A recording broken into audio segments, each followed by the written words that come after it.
اب آئیے، یہ عرس شریف کے موقع پر یہ جو معمولات ہو رہے ہیں، اس سے بڑی دل کو تکلیف ہوتی ہے۔ شریعت میں عرس شریف منانا بالکل جائز ہے۔ عرس شریف ہوتا کیا ہے؟ جس دن اللہ کے ولی کا انتقال ہو جائے وہ دن برکتوں والا دن ہوتا ہے۔ سال میں ایک مرتبہ اس دن کو یاد کر کے وہاں پر کچھ تحفے وغیرہ پیش کیے جاتے ہیں، پھول کی شکل میں، خوشبو کی شکل میں، جس کو سندل کا نام دیا جاتا ہے۔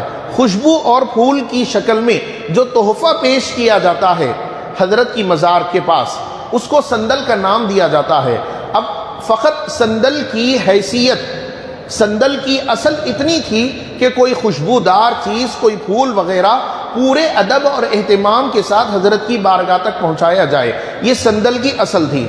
لیکن آج سندل کے نام پر کس قدر ہمارے ہاں خرافات ہو رہے ہیں، اس سے کوئی تعلق ہے ہی نہیں ہے۔ 2 دن پہلے میں جب بازار میں سے آ رہا تھا، حضرت یابا سرکار رحمۃ اللہ علیہ کا سندل نکلا۔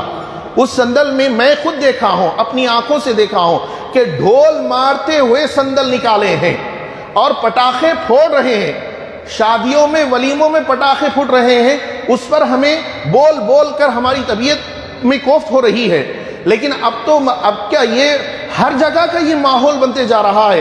سندل عرس کا مطلب یہ ہے کہ خوب ڈھول مارو، خوب ناچو، پٹاخے پھوڑو، نمازیں چھوڑو، عورتیں مرد سب مل کر کے نکل جاؤ، یہ ہمارا ماحول بنتے چلے جا رہا ہے۔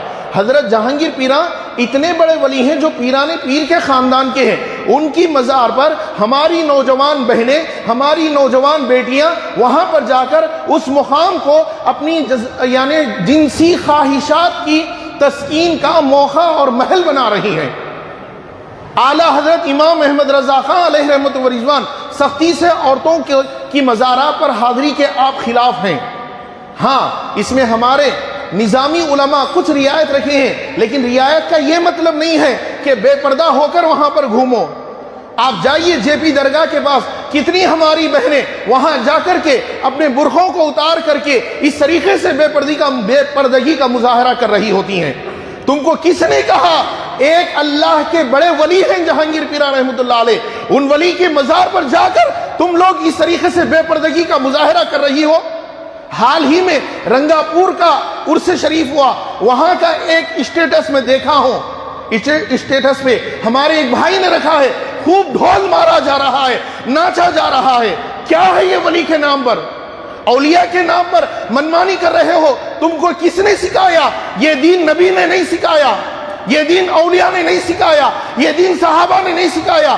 اس کی دلیل نہیں ہے، اس کی کوئی دلیل نہیں، اس کا کوئی تعلق نہیں ہے، کوئی تعلق نہیں۔ اور اس کے نام پر ایسے بیکار کام مت کرو، اس سے ہمارا کوئی تعلق نہیں ہے۔ ہم اہل سنت والجماعت کے ہیں۔ عرس کے نام پر ڈھول بجانا غلط کام ہے، عرس کے نام پر عورتوں اور مردوں کا مل کر جانا یہ غلط کام ہے، اس کا کوئی تعلق نہیں ہے۔ عرس کے نام پر پٹاخے پھوڑنا یہ غلط کام ہے، اس کا شریعت سے کوئی تعلق نہیں ہے۔ جو کر رہا ہے خود اس کا ذمہ دار ہے۔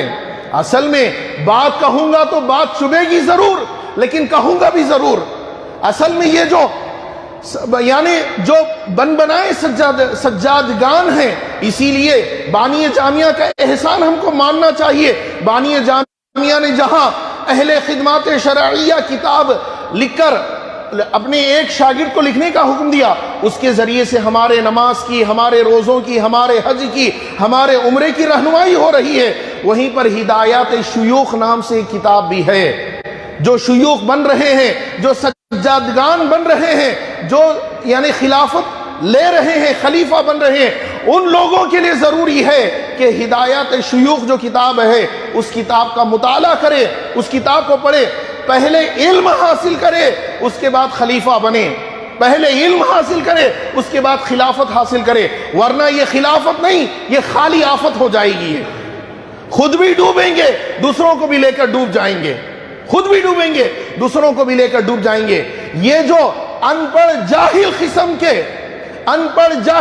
کے خلیفہ بن بیٹھے ہیں، ان پڑھ جاہل قسم کے سجادہ بن بیٹھے ہیں، اپنی دکانیں چلانے کے لیے، اپنی دکانیں اپنے پیٹوں کو بھرنے کے لیے عرس کے مواقع پر ڈھول کو بھی جائز قرار دے دیے، عرس کے مواقع پر ناچنے گانے کو بھی جائز قرار دے دیے۔